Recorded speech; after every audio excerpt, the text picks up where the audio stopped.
I'm speaking to the people who want more, the people who want to be the fucking pinnacle, the people who want to be accomplished, the people who want to make a fucking difference. You guys are going to have to go all the fuck in. Make a 100% commitment to give the best effort you've ever given to outwork, out-improve, out-strategize, outlast like never before.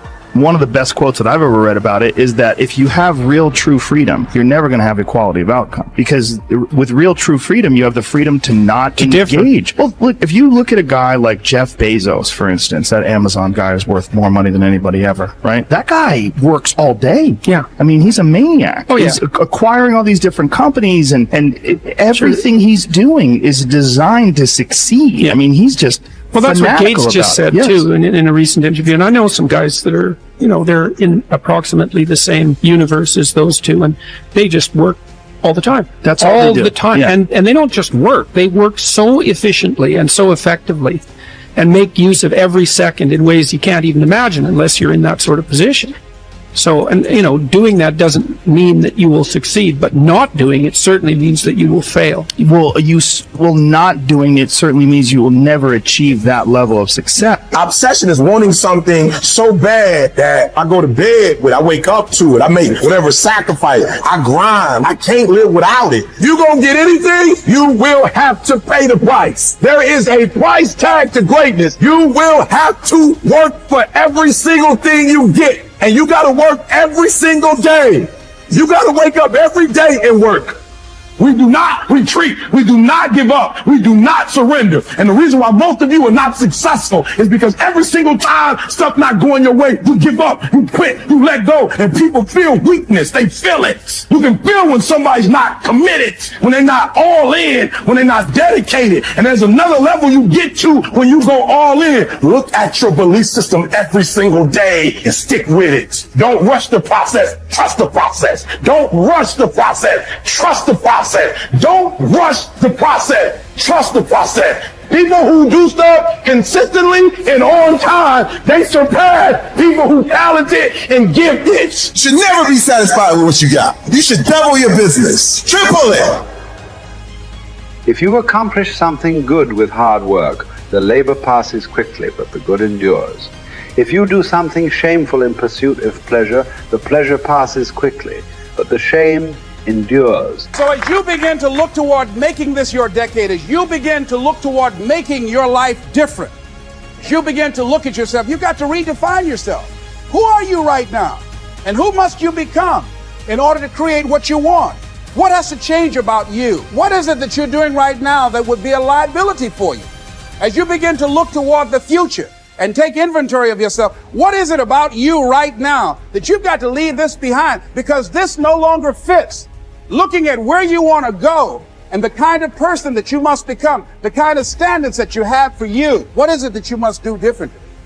If you want to keep on getting what you're getting, keep on doing what you're doing. It makes sense unless you change your pattern, unless you change the way you're thinking, unless you change your behavior, you're going to continue to produce the results in your life. See, all of us are winners, but some of us are producing results that we don't want.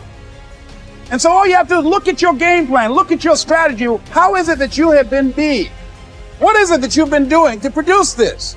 So you're the director, you're the producer, you're writing the script, you're the star of your life. And as you begin to look at your life, you can decide whether or not it's a smash or whether or not it's a flop. That's in your hands.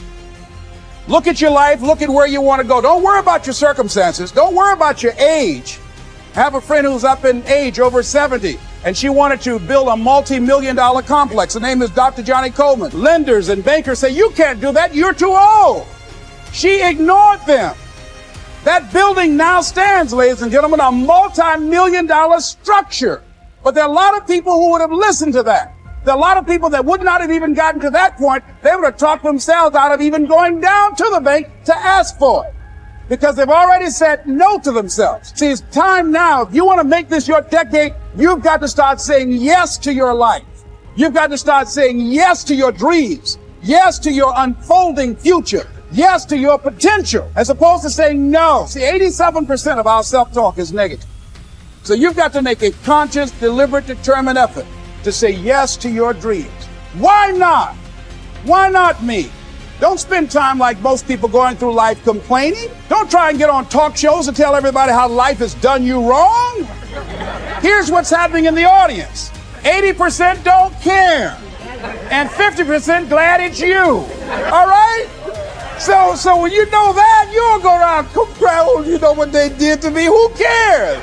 Get away from me before they come back. Even as the sun doth not wait for prayers and incantations to rise, but shines forth and is welcomed by all, so thou also wait not for clapping of hands and shouts of praise to do thy duty. Nay, do good of thine own accord, and thou wilt be loved like the sun. Above all, remember that the door stands open.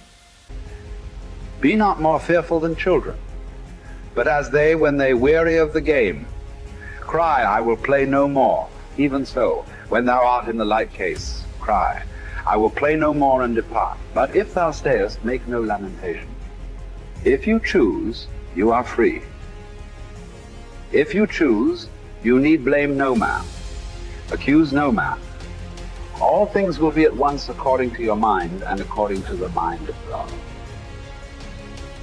Withdraw into yourself as far as you can.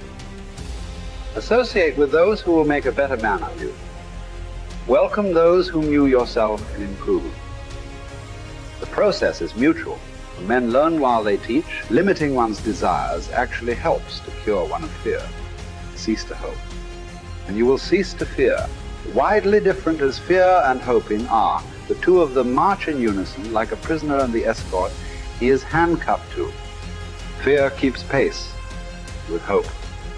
Both belong to a mind in suspense, to a mind in a state of anxiety through looking into the future. Both are mainly due to projecting our thoughts far ahead of us instead of adapting ourselves to the present. I have learned to be a friend to myself, great improvement. This indeed, such a one can never be said to be alone. So know that he who is a friend to himself is a friend to all mankind.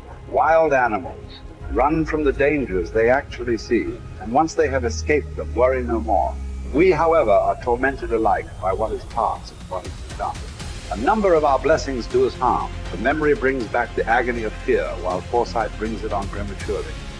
No one confines his unhappiness to the present, for the only safe harbor in this life's tossing, troubled sea is to refuse to be bothered about what the future will bring, and to stand ready and confident, squaring the breast to take without skulking or flinching whatever fortune hurls at us. Count your years, and you'll be ashamed to be wanting and working for exactly the same things as you wanted when you were a boy. Of this one thing, make sure against your dying day, that your faults die before you do.